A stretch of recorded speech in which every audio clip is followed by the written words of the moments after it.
Comme je vous l'avais dit, je suis dans l'étude de l'Ancien Testament.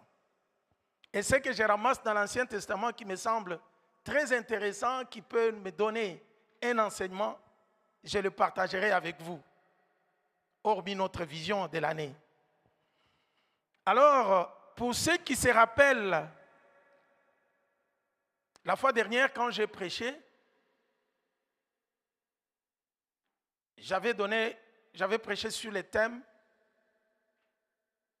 intitulé comme ça, « Choisir par la vue ou par la foi ».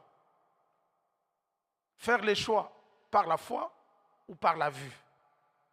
Quelqu'un peut se rappeler encore? Qui se rappelle? Ah, il y a de bons étudiants ici. Que Dieu vous bénisse. J'avais parlé de conflits qui étaient sortis entre Abraham, des disputes entre Abraham et son neveu Lot, à cause des biens qu'ils avaient reçus tous ensemble, et que les lieux de paître leurs troupeaux étaient devenus trop étroites, et il avait fallu qu'ils se séparent, que chacun trouve où il pouvait partir. Abraham, en tant que serviteur de Dieu, avait donné une très bonne proposition, et si vous vous rappelez très bien, il ne s'est pas précipité pour choisir. Et il a demandé à son neveu, alors que lui était son oncle, il lui demande, c'est à toi de choisir en première position. Si tu vas à gauche, moi j'irai à droite. Si tu vas à droite, moi je vais à gauche. Et je comprends, nous voyons le modèle de la foi d'Abraham, qui est notre patriarche. Il sait que même s'il peut choisir avant moi, mais quand j'ai Dieu, j'ai toutes les bénédictions avec moi. Et l'autre s'est précipité pour faire les choix selon la vue. Il regarde la verdure, il regarde ses intérêts, comment il va nourrir les troupeaux. Il s'est précipité pour choisir. Mais en choisissant, il avait oublié une chose. Que la terre promise, c'était Canaan. Ce n'était pas du côté de Sodome. Mais par la vue, comme il voulait privilégier ses intérêts, il a regardé du côté où il y avait la fertilité. Il s'est en allé jusqu'en se retrouvant dans le pays de Sodome et Gomorrhe. Aujourd'hui, je vais ajouter encore quelque chose de plus sur l'attitude d'Abraham. Abraham était resté en Canaan puisque c'est la terre promise. C'est là où Dieu avait promis de lui donner la descendance. Il est resté là où Dieu voulait qu'il soit. Il faut savoir choisir par la foi et non par la vue. Aujourd'hui, je vais ajouter encore quelque chose, toujours avec Abraham, dans la suite de ces versets. Nous allons lire le texte de Genèse chapitre 14, versets 17 à 24. Et notre deuxième texte, ce serait Hébreux chapitre 7, du 1er au 6e verset. Est-ce que nous pouvons les lire? Multimédia, vous êtes prêts? Vous pouvez nous projeter 8 secondes, il n'y a pas de souci. Genèse 14, 17 à 24. Après qu'Abraham fut revenu vainqueur de Kedorlaomer et de rois qui étaient avec lui, le roi de Sodome sortit à sa rencontre dans la vallée de Chavé, qui est la vallée du roi. Melchisédek, roi de Salem, fit apporter du pain et du vin, et il était sacrificateur du Dieu très haut. Il bénit Abraham et dit, béni soit Abraham par les dieux très hauts, maître du ciel et de la terre. Béni soit le Dieu très haut qui a livré les adversaires entre tes mains. Et Abraham lui donna la dîme de tout.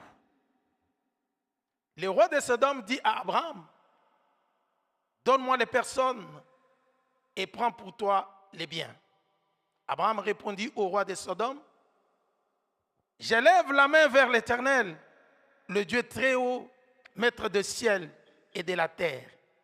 Je ne prendrai rien de tout ce qui est à toi, pas même le fil ni une bride de sandales, pour que tu ne puisses pas dire, j'ai enrichi Abraham. Rien pour moi, seulement ce qu'ont mangé le jeune Jean et la part des hommes qui sont allés avec moi. Aner, Eshcol et Mamré, eux, ils prendront leur part. Amen. Nous sommes d'abord dans ce premier texte, mais j'aimerais qu'on lise les deux textes avant de partager la parole ensemble. Hébreux chapitre 7, à partir du premier verset jusqu'au verset 6.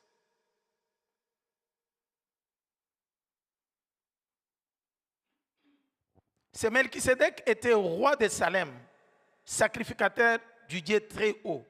Il alla à la rencontre d'Abraham qui revenait de la défaite du roi et il est béni. C'est à lui qu'Abraham donna la dîme de tout. Et en interprétant son nom, il est tout d'abord roi de justice, puis aussi roi de Salem, c'est-à-dire roi de paix. Il est sans père, sans mère, sans généalogie. Il n'a ni commencement de jour, ni fin de vie. Et rendu semblable au Fils de Dieu, il demeure sacrificateur à perpétuité. Or, considérez combien il est grand, celui à qui Abraham lui-même, le patriarche, donna la dîme du butin. Ceux des fils de Lévi qui reçoivent le sacerdoce ont, d'après la loi, l'ordre de prélever la dîme sur le peuple, c'est-à-dire sur leurs frères qui sont pourtant issus des reins d'Abraham. Mais lui, qui ne figure pas dans leur généalogie, il préleva la dîme sur Abraham. Il bénit celui qui avait reçu les promesses de Dieu. Amen. Prions le Seigneur.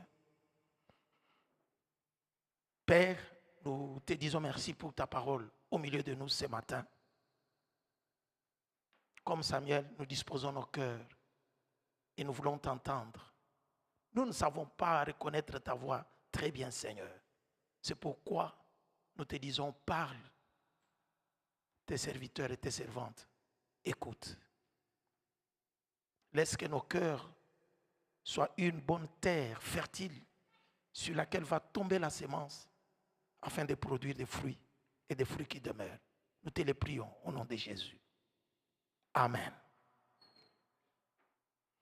Dans le premier texte bien-aimé que nous venons de lire, l'histoire relatée nous montre qu'Abraham revient victorieux, comme je le disais bien avant. Abraham s'est séparé avec son frère, avec son neveu Lot, puisqu'ils étaient des frères. Lot a choisi sa part, il est parti du côté de Sodome. Mais Abraham ne l'a pas oublié. Ils ne se sont pas séparés et restés des ennemis. Il y avait des conflits entre le berger d'Abraham et le berger de Lot, puisque la richesse peut aussi séparer, ce n'est pas seulement la pauvreté. Et nous avons vu que la richesse mal gérée peut être source de conflits. Avec cette histoire d'Abraham, les serviteurs d'Abraham et les serviteurs de son neveu Lot. Alors Abraham propose une solution pacifique. Toi tu vas à gauche, moi j'irai à droite. Si tu vas à droite, moi je vais à gauche. Ils se séparent. Mais ils restent des frères. Si vous trouvez que la cohabitation devient problématique, vous ne vous entendez pas très bien, il serait mieux de se séparer. Mieux vaut vous séparer que vivre toujours chaque jour dans les conflits. Soyez séparés, mais que chacun soit en paix, mais ne développez pas l'inimitié. Donnez-moi un amen bien. Ne soyez pas des ennemis des gens. Aimons-nous les uns les autres, mais résolvons nos problèmes quand nous voyons que ça ne va pas. Si je trouve que le milieu dans lequel ne me permet pas de garder ma foi, d'affermir ma foi, je peux m'éloigner, mais tout en gardant toujours les relations de fraternité. Les réalités, c'est que je veux vivre en paix. Si tu trouves que tu as un entourage qui t'amène à la compromission, moi je te demanderai de te séparer de ces gens. Oh, le pasteur prêche la séparation.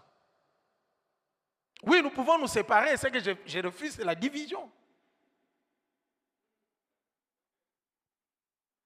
Si je trouve que pour ma paix, je dois être un peu éloigné de toi, tu n'es pas mon ennemi, mais je peux être éloigné de toi. Je ne pense pas que ce soit un péché. D'ailleurs, la Bible nous recommande de rechercher la paix avec tous, n'est-ce pas? Si notre cohabitation est source de conflits, pour rechercher la paix, la solution pacifique serait de se séparer.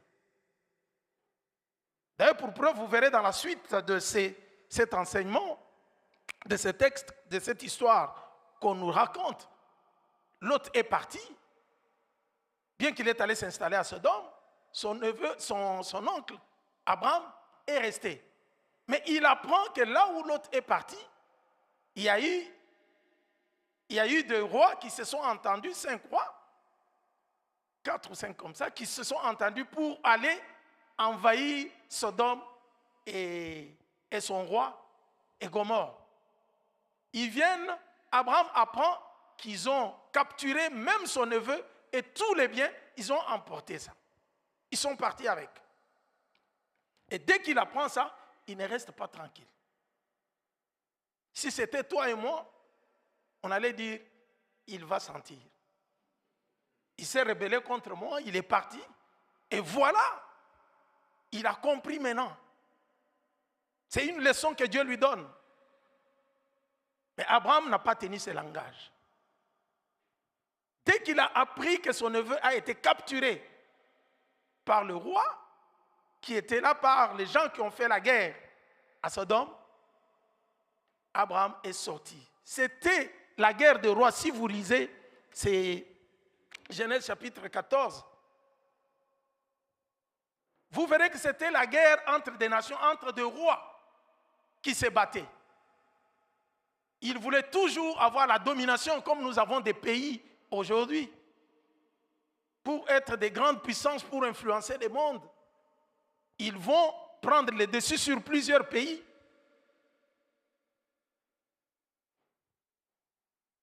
Vous n'oubliez pas comment l'Afrique et les dirigeants africains vivent comme des esclaves. Il y a eu l'indépendance qui a été donnée, mais quand vous regardez l'indépendance, c'est toujours la dépendance économique.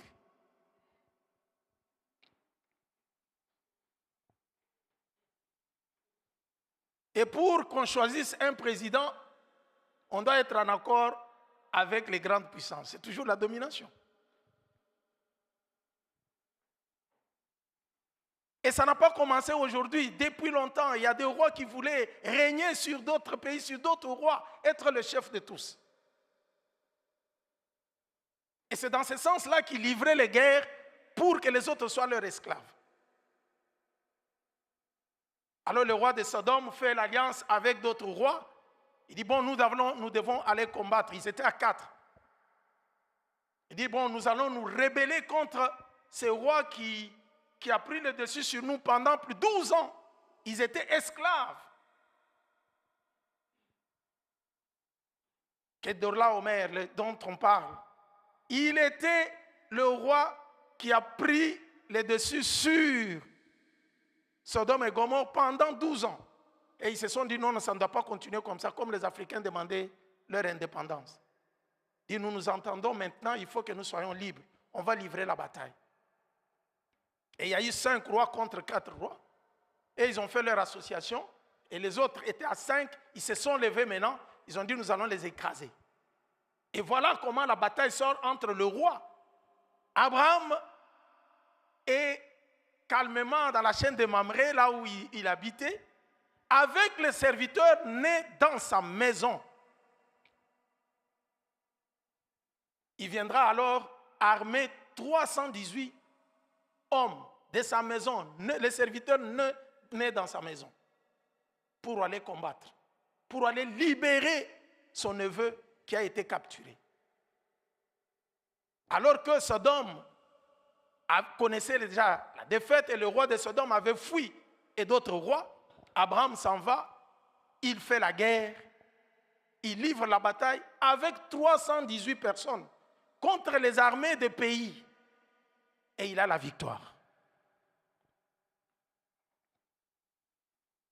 C'est en revenant maintenant que nous venons sur notre texte que le roi de Sodome va se présenter devant lui. En revenant de cette victoire de ces 5 rois qu'il avait vaincus, il a capturé et il a récupéré les biens qu'on avait ravis, et puis il a récupéré son frère, Lot, et ses biens.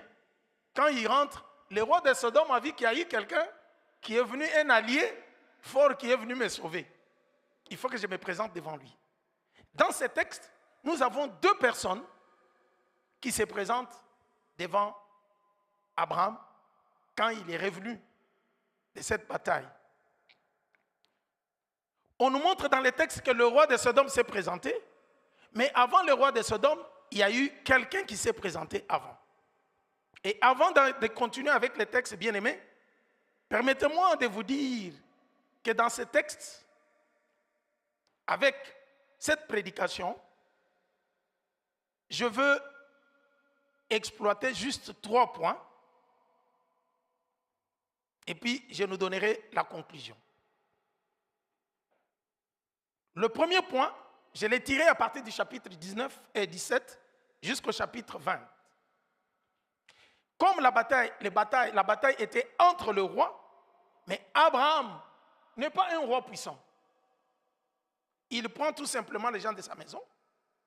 Mais ce qu'Abraham avait, il avait Dieu avec lui. Il avait la promesse de Dieu. Et il s'avance pour aller affronter le roi qui s'est battu. Et les textes nous montrent qu'il a eu la victoire. Il a récupéré le butin, il a récupéré les gens qui étaient capturés et il rentre, il revient victorieux. Donc le premier point que j'aimerais partager avec vous, bien-aimés dans le Seigneur, je l'ai intitulé que la victoire vient de Dieu et non des armes. Dans ces cadres, la victoire vient de Dieu et non des armes. C'est notre premier point. Pourquoi? Puisque s'il fallait tenir compte des armées et des coalitions, je ne pense pas qu'Abraham pouvait sortir vainqueur. Il était déjà perdant avec 318 personnes. Et je me suis posé la question en lisant ces textes. Quand est-ce que les gens qui sonnaient dans la maison d'Abraham ont commencé à combattre? Quand est-ce qu'ils ont appris la guerre? Tandis que d'autres rois ont livré la guerre, ils ont dominé sur les autres. Pour preuve, ils ont pris 12 ans, pendant 12 ans, Sodome et Gomorrhe dépendaient d'un roi. Mais ces gens sans expérience des guerres, mais ils partent, puisqu'Abraham était avec Dieu. Ils voyaient comment Abraham priait. Ils voyaient comment Abraham priait les dieux très haut, tandis que les autres allaient vers les idoles. Et quand ils partent, Dieu leur accorde la victoire. Puisque scientifiquement parlant, s'il y a des officiers militaires parmi nous, ils savent que dans la stratégie de guerre, si les armes que vous avez ne sont pas puissantes par rapport à votre ennemi, vous ne l'attaquez pas. Sinon, vous allez chercher votre destruction. Mais regardez cet homme de foi, le patriarche Abraham, avance avec 318 personnes, il affronte les armées et il a la victoire. Quelles sont les armes qu'il avait? Je ne connais pas très bien. Mais on nous dit tout simplement qu'avec 318, il les a armés, ils sont partis, ils ont eu la victoire. Et même s'il les avait armés, Quand est-ce qu'Abraham a préparé les armes de guerre pour ces gens? Puisque le message est venu brusque.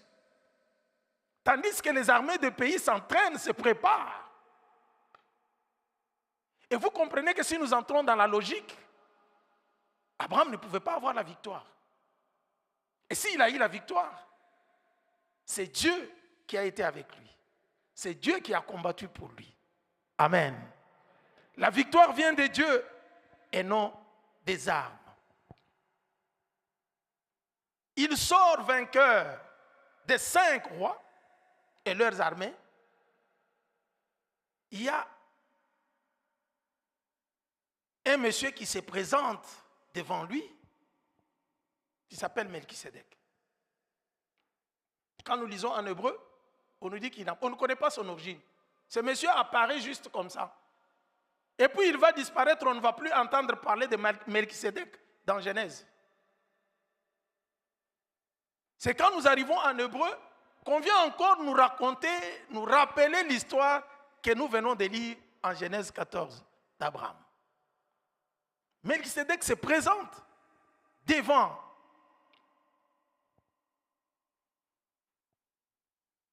Abraham quand il revient de combat. Mais la Bible nous dit qu'il lui apporte le pain et le vin.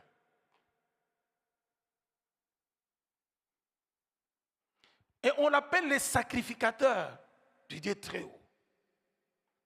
Non seulement il est le sacrificateur de Dieu très haut, il s'appelle d'abord Melchisédek. Ce qui veut dire son nom signifie qu'il est le roi des justice. Et après, on vient encore ajouter son grade en disant qu'il est le sacrificateur du Dieu très haut. Donc nous avons affaire à un roi de justice et un roi de paix, roi de Salem, le roi de paix. Mais qui est ce sacrificateur du Très-Haut qui est en même temps le roi de justice et en même temps le roi de paix? Et ce qui a attiré mon attention en lisant ce texte, c'est quand je vois ce qu'il présente devant Abraham. Il revient du combat.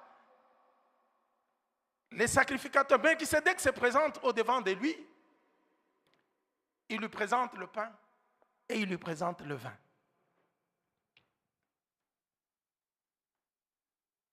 Le roi de justice et le roi de paix qui présente à Abraham et le pain et le vin. Non seulement il lui présente le pain et le vin, écoutez ce qu'il dit.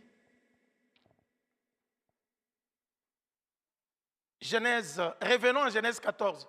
Multimédia, vous pouvez nous projeter Genèse 14.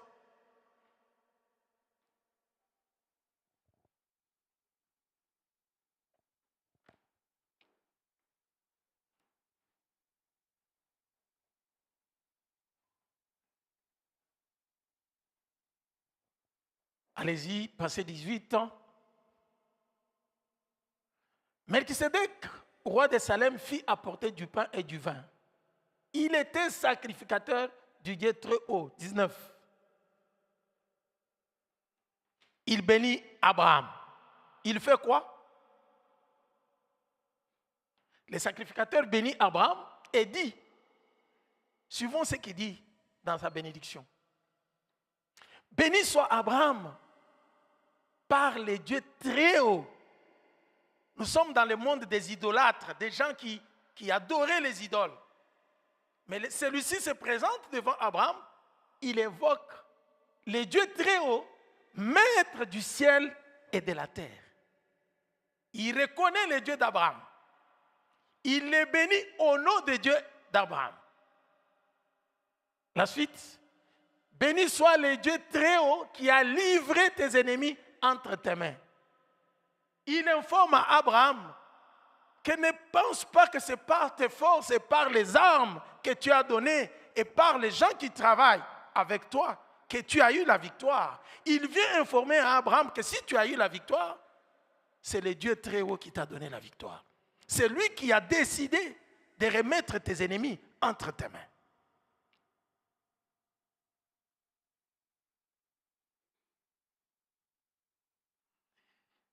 Et la foi d'Abraham nous pousse toujours à tirer les enseignements.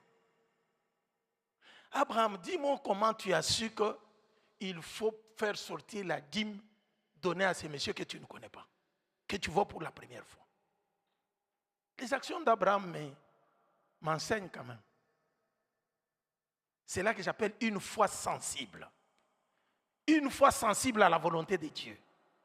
Une foi qui sait comprendre ce qu'il faut faire au temps convenable. Toi, tu reviens avec toute la gloire que tu as de la victoire. Quelqu'un arrive, il commence à te donner des morales pour te dire, écoute, si tu as eu la victoire, c'est Dieu qui t'a donné cette victoire. Et Abraham comprend que celui-ci est un envoyé de Dieu. Si dans leur culture, ils avaient l'habitude de prendre du pain et du vin, ça peut être la nourriture. Mais moi, je sais que c'était la préfiguration de Christ. Je l'aime bien puisqu'avant sa mort, il nous a présenté du pain et du vin.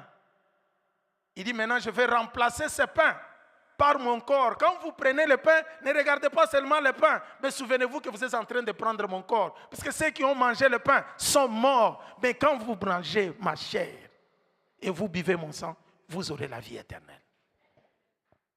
Et ça coïncide qu'aujourd'hui, nous aurons le pain et le vin. Les sacrificateurs du Dieu très haut se présentent devant nous avec le pain et le vin.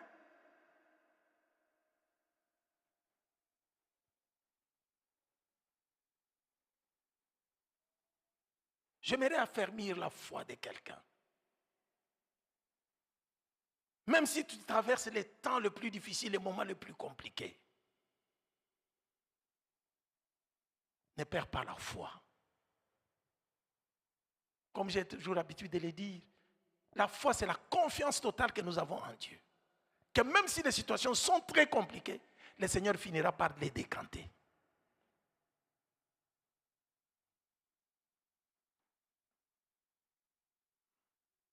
Notez que notre victoire ne vient pas de notre force, mais de Dieu. Même la santé que tu as pour travailler, pour donner à Dieu. Et regardez ce qu'Abraham fait. Il reçoit la bénédiction spirituelle de cet homme, mais lui prend tous les biens matériels qu'il avait. Il prend les 1/10 de tout ce qu'il avait. Là, la loi n'existait pas encore de 1/10. Mais là, Abraham prend directement la loi, puisque la loi est venue avec Moïse, n'est-ce pas? C'est par Moïse qu'il y a eu des sacrificateurs qui sont venus après, au service du Seigneur, qui devraient, avec les Lévites, de la descendance d'Aaron, qui devraient prélever, qui devraient être au service du Seigneur. Mais regardez que Abraham, leur ancêtre, prend la dîme de tout ce qu'il avait comme butin, de tout ce qu'il avait eu, il les présente à celui qui l'a béni. Je ne sais pas s'il avait pris du pain, s'il a pris du vin, mais dans ce texte, je vois tout simplement qu'on a présenté Abraham, il est venu devant Abraham avec le pain et le vin. Le texte ne me dit pas qu'Abraham a pris ou il n'a pas pris, je ne sais pas. Mais je comprends tout simplement qu'il y a eu la bénédiction sur lui. Il a béni Abraham. Après avoir béni Abraham, Abraham directement prend le bien qu'il avait. Il reçoit la bénédiction spirituelle et il prend les biens matériels qu'il avait.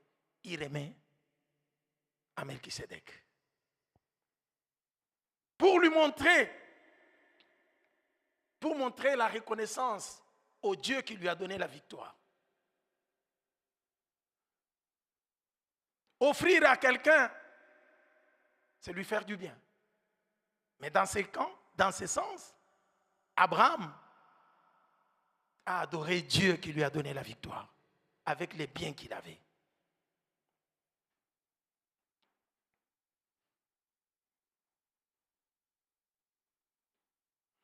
Le deuxième point que je vais partager avec vous, je l'ai intitulé « La bénédiction spirituelle est plus grande que la richesse matérielle ». La bénédiction spirituelle est plus grande que la richesse matérielle. Versets 18 à 20. Nous avons vu que Melchisédek a apporté du pain et du vin. Il bénit Abraham. Avant tout autre honneur terrestre, c'est lui qui vient bénir Abraham. Abraham lui donne la dîme, signe de reconnaissance et d'adoration envers Dieu. Bien-aimés, lorsque nous honorons Dieu avec nos biens, nous montrons que nous savons bien que tout ce que nous avons vient de lui. La santé que tu as pour travailler, si Dieu ne t'a pas donné la bonne santé, tu ne peux pas travailler. Et si tu ne travailles pas, tu n'auras pas l'argent. C'est pourquoi pour offrir à Dieu, il ne faut pas réfléchir.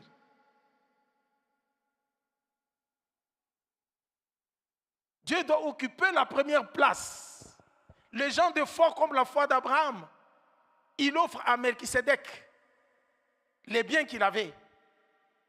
Lui, il reçoit la bénédiction spirituelle, mais il offre le bien matériel. Mais c'est dans la suite que je viens voir encore un enseignement que Abraham me donne dans sa foi.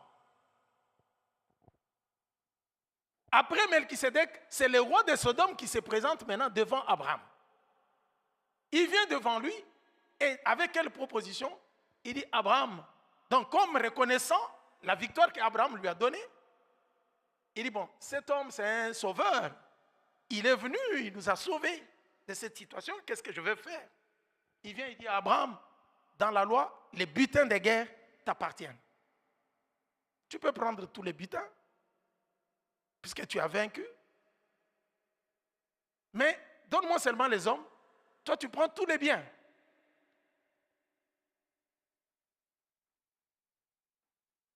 Et ce qui a attiré mon attention, c'est Abraham maintenant, lui qui a donné les biens à Melchisédek, refuse les biens qu'on lui propose matériels par le roi de Sodome. Il reçoit la bénédiction de Melchisédek, il prend ce qu'il avait, il donne à Melchisédek. Mais quand on vient maintenant pour l'enrichir avec le bien matériel, suite à ce qu'il a fait comme exploit dans les combats, Abraham lève la main. Il dit au roi de Sodome, je lève ma main devant le Dieu Tout-Puissant, très haut, créateur des cieux et la terre. Et je jure, il était en train de prêter serment, de jurer que je ne peux pas, je ne veux pas prendre ce qui vient de toi. Et ce qui m'étonne, c'est qu'il dit, de peur que tu viennes dire un jour que c'est moi qui ai enrichi Abraham. Abraham refuse l'enrichissement venant du roi de Sodome, le roi païen, pour ne pas se compromettre. Dans cette phrase, j'ai compris qu'Abraham disait à ce roi de Sodome, je ne veux pas que tu participes, que tu entres dans la gloire que Dieu va se manifester dans ma vie. Pour qu'on dise que non, c'est puisque tu lui as donné des biens qu'il s'est enrichi. Abraham dit, je ne peux pas être enrichi avec le bien qui vient de toi. Toi, un roi païen, je suis déjà béni par Dieu. Et je n'ai pas à prendre ce qui vient de toi. Garde tout ce que tu as comme bien. Je ne veux pas me compromettre. Abraham était en train de lui dire que ma bénédiction et ma richesse viennent de l'Éternel. C'est là que j'ai compris que Abraham se disait que la bénédiction spirituelle que j'ai reçue est plus grande que la richesse matérielle qu'on est en train de me proposer. Et il refuse de se compromettre. Avec des butins de guerre, des choses sacrifiées aux idoles, des choses dédiées aux idoles.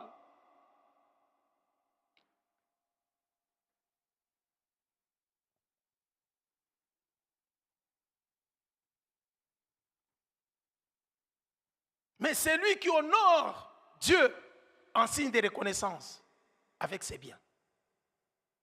Multimédia, vous pouvez nous projeter Proverbe 3, 9, 10.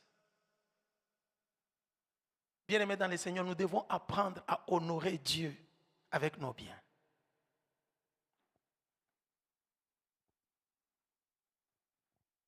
Je sais que nous sommes là en train de nous poser des questions, mais chaque fois que nous arrivons, le pasteur nous dit toujours que Dieu vous bénisse. Que Dieu vous bénisse. Dans cette église-là, quand on va sortir, on aura reçu plusieurs bénédictions. Que Dieu vous bénisse. Ceux qui viennent faire les annonces, que Dieu vous bénisse. Quand le pasteur passe, que Dieu vous bénisse. J'aimerais que vous puissiez comprendre que c'est dans la parole que Dieu a caché toutes choses. Quand il avait dit à Abraham que je te donne la terre, même les géants et les combattants, les ennemis qui étaient dans la terre, étaient déjà livrés à Abraham dès lors que le Seigneur lui avait dit, je te donne cette terre-là. Vous savez, la sagesse de Dieu, c'est de cacher les choses. Dans la parole visible, dans la parole que vous entendez là, qui ne représente rien, c'est là que Dieu cache dans les secrets. Il cache les terres, les maisons, les bénédictions matérielles sont cachées là. Abraham avait compris par sa foi que je reçois la bénédiction qui vient de Dieu par la parole et tout pourra venir sans problème. Je n'ai pas besoin qu'un roi païen vienne me donner la richesse puisque j'ai combattu. Et il me demande de prendre les hommes. Je ne veux pas me compromettre en prenant ses biens. De peur qu'il vienne dire que c'est lui qui m'a enrichi. J'ai un Dieu qui peut m'enrichir. Amen. J'aimerais interpeller quelqu'un ce matin. Sers Dieu sans attendre les bénédictions des hommes. Quelqu'un m'a entendu? J'ai servi le Seigneur depuis longtemps. Quand j'ai eu le problème, même le pasteur n'est pas venu me voir. Même leur pasteur, il n'est pas venu. Comme il n'est pas venu, moi je ne pars plus à l'église. Est-ce que quand tu étais venu, c'est le pasteur qui t'avait appelé? Le pasteur est venu comme toi. Moi je suis venu dans cette église en 2005, comme vous êtes venu aujourd'hui. C'est le Seigneur qui nous a appelés. C'est lui qui est le rémunérateur de ceux qui les cherchent. Un bon rémunérateur, si je peux le dire. C'est lui qui peut te payer mieux, c'est Dieu. Mets-toi au service de Dieu, n'attends rien des hommes. C'est Dieu qui est capable de toucher le cœur de quelqu'un pour qu'il puisse venir te bénir. Si tu connais les secrets, il faut rentrer à la source. Au lieu de chercher à courir derrière les hommes. Alléluia. Alléluia. Proverbe 3, 9, 10. Qu'est-ce que nous pouvons les lire ensemble? 1, 2, 3.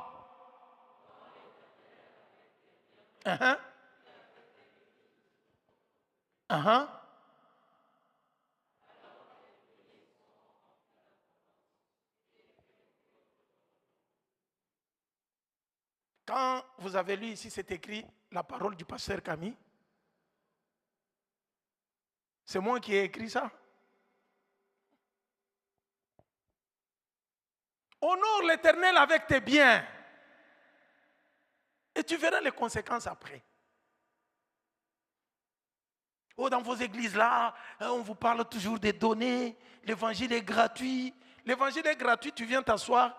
Ici, on doit entretenir les temples. C'est l'évangile qui va entretenir ça. Quand on a mis la peinture là, on a envoyé l'évangile acheter la peinture. La peinture est venue se mettre. C'est ça.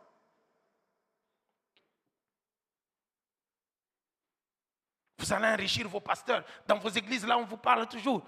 C'est Dieu qui a écrit. C'est la Bible. Les Écritures le disent très bien. Donnez et il vous sera donné. Jésus-Christ a dit, il y a plus de bonheur à donner qu'à. Tout ça, c'est moi. Vous êtes la provision de cette église. Apprenons à donner au Seigneur. Là, on ne dit pas Amen. Si j'avais dit, oui, le Seigneur va vous bénir. Amen. Vous allez voyager, vous aurez des bourses pour aller étudier. Amen. Mais quand on dit honorez Dieu avec vos biens, amen. Vous savez, Dieu n'est pas pauvre. Hein? Dieu n'est pas pauvre. Il n'a pas. Qui vous a même dit que l'argent que vous donnez là arrive chez le bon Dieu? Vous voulez que je vous choque un tout petit peu? Nous disons que c'est l'argent de Dieu, n'est-ce pas? Vous avez déjà vu Dieu descendre? Tata Ode, toi la trésorière, combien de fois tu as donné à Dieu cet argent? C'est nous-mêmes qui l'utilisons. Mais Dieu voit notre cœur. Comment nous nous disposons pour servir le Seigneur? Comment nous honorons le Seigneur? Il n'est pas pauvre. Toute la richesse, le pétrole, l'or, le diamant, tout ça, le Seigneur l'a mis sous la terre pour nous. Il dit, l'homme doit jouir de ça. Il n'en a pas besoin. Mais lui a besoin de ton cœur. Il veut que tu lui donnes la première place. À chaque fois que tu viens donner à Dieu, combien tu prends pour lui donner? Offrir à Dieu, c'est l'adorer. Abraham allait offrir Isaac. Il a dit, nous allons adorer le Seigneur. Donc toi, tu adores le Seigneur quand on dit, bon, on va commencer à donner les offrandes. C'est à ce moment-là que tu commences à rechercher le reste. Après avoir payé les taxis, il y avait des pièces qui étaient restées. C'est ça, c'est comme ça que tu viens honorer Dieu. Je connais votre technique. Et vous verrez même quand on va amener les paniers, les corbeilles pour mettre ici, vous verrez les gens introduire la main jusqu'à déposer au fond pour que ça ne fasse pas de bruit. Parce que c'est que si je laisse, ça va faire crrrr, on va entendre que j'ai mis des pièces. Et vous savez qu'avec des pièces, vous ne pouvez pas. On ne se moque pas de Dieu bien-aimé. C'est qu'un homme aura semé, il est moissonnera aussi. Je suis le fils d'Abraham. Mais regardez ce qu'Abraham fait. Il refuse de se compromettre. C'est le dernier point par là où je vais m'arrêter.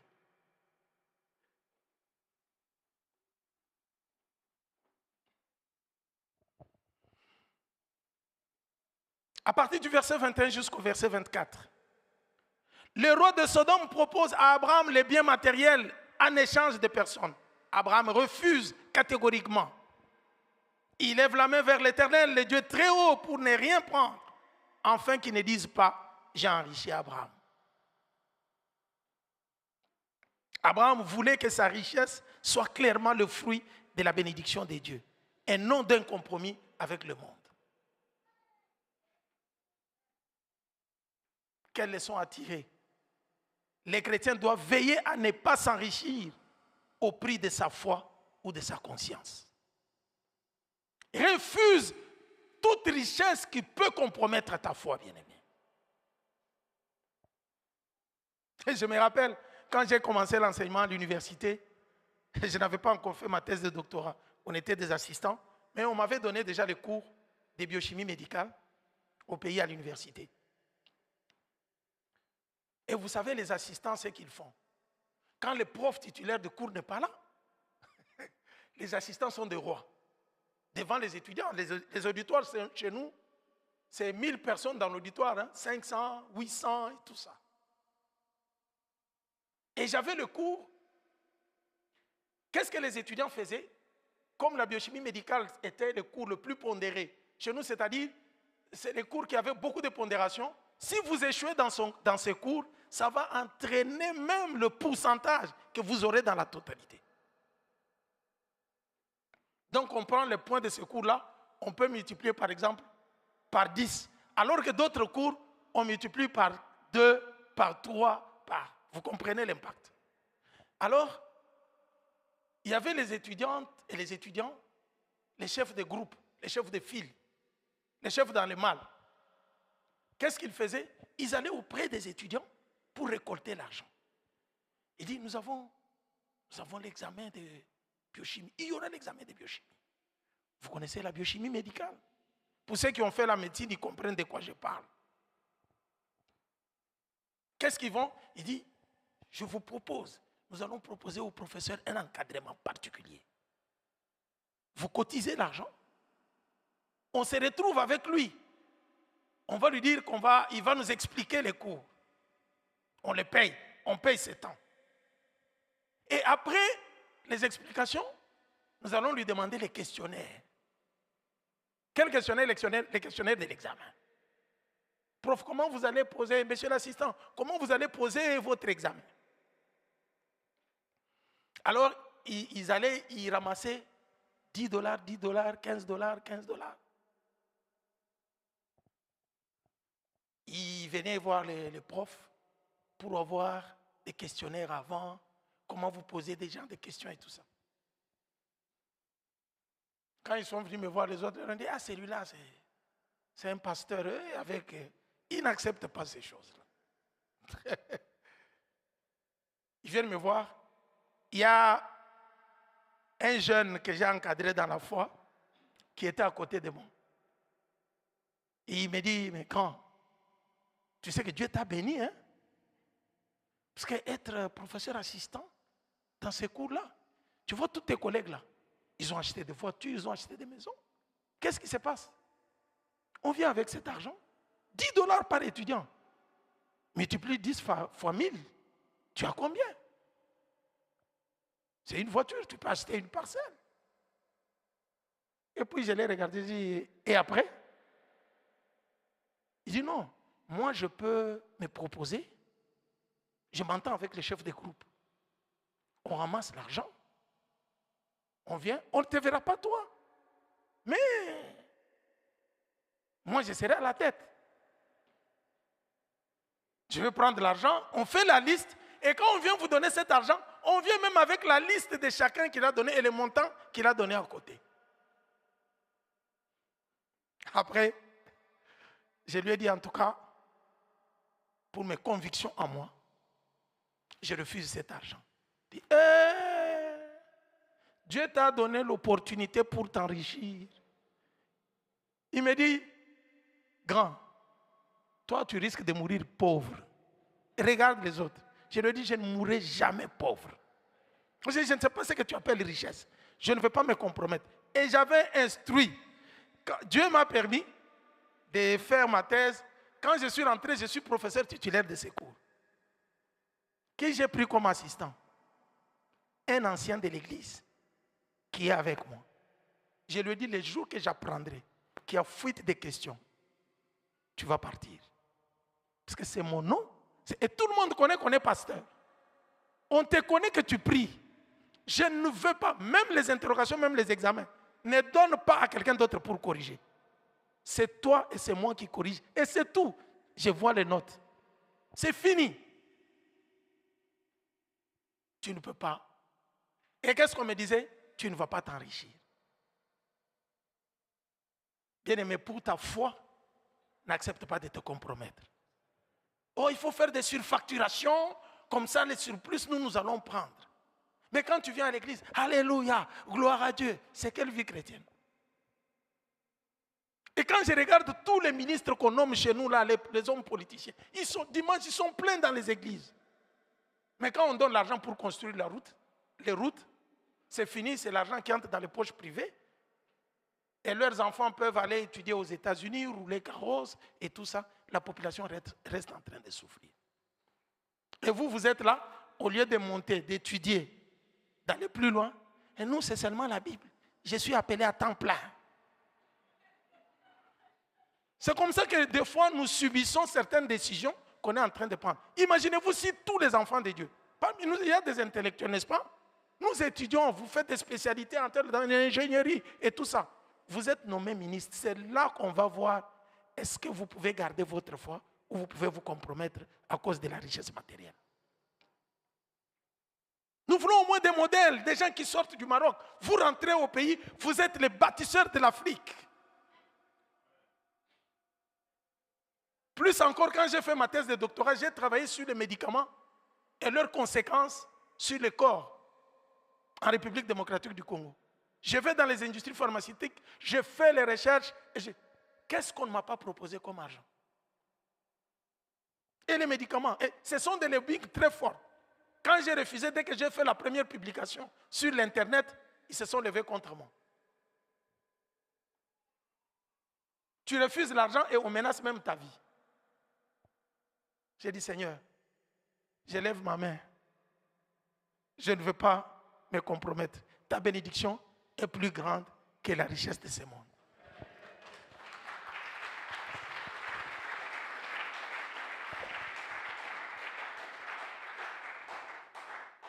Le temps nous fait défaut, bien-aimés. J'aimerais que nous puissions retenir aujourd'hui qu'en sortant, j'avais voulu garder les thèmes jusqu'à la fin. Après que vous ayez compris le message, je vous donne maintenant les thèmes. Les thèmes de la prédication, si tu peux tout oublier, il faut retenir ça. La bénédiction spirituelle est plus grande que la richesse matérielle. La bénédiction spirituelle est plus grande que la richesse matérielle.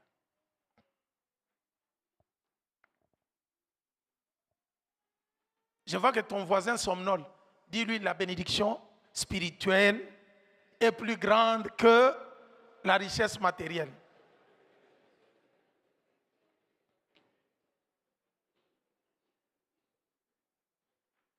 En tant qu'enfants de Dieu, nous devons toujours connaître dans notre tête que la victoire que nous avons vient de Dieu et pas par notre force.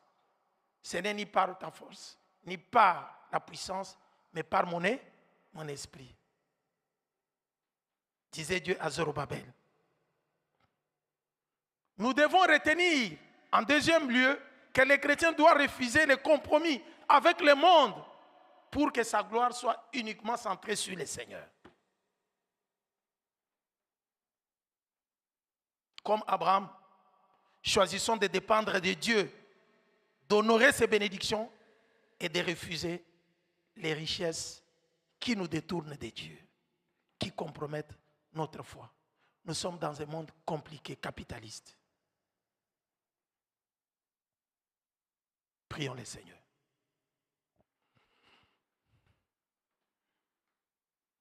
Père, nous avons besoin de ton secours et le secours du Saint-Esprit. Dans ce monde où nous sommes faibles, Seigneur, nous pouvons tomber à tout moment, ô Dieu. Sans ton esprit, nous ne pouvons pas résister à toutes ces tentations. Nous te prions, Seigneur, de nous donner la foi ferme, comme la foi d'Abraham au Seigneur. Je sais qu'il a commis certaines erreurs, mais il est demeuré fidèle à toi. Affermis notre foi, Seigneur. Comme les disciples te demandaient, augmente notre foi, ô Dieu. Nous avons une foi qui vacille devant les situations difficiles, devant les tentations. Mais affermis notre foi, Seigneur. Que nous ne puissions pas nous compromettre dans ce monde. Que nous puissions te célébrer, te glorifier. Afin que le monde, Seigneur, glorifie ton Saint-Nom. Nous te disons merci pour cette parole. Dans le bonheur précieux de Jésus. Amen. Comme Melchisédek était venu devant Abraham avec le vin et le pain, nous allons passer à la table du Seigneur. C'est le Seigneur